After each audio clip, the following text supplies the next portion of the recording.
Technology is deeply intertwined with life.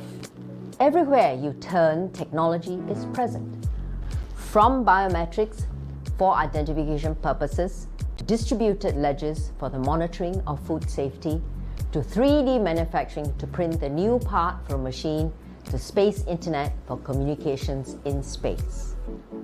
Quantum computing, 3D manufacturing, blockchains, high-performance computing, nanotechnologies, and robotics are some of the new deep tech technologies that will transform the way we work and live. At Deeptech Times, we recognize that these technologies are challenging to understand and even more painful to adopt and deploy.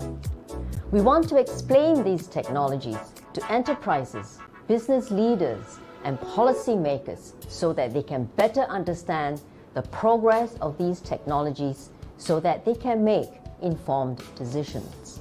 Every week, we will offer insights and analysis through our news reports, features, and interviews.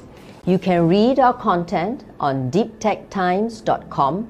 You can also watch our video interviews and listen to our podcasts on this website.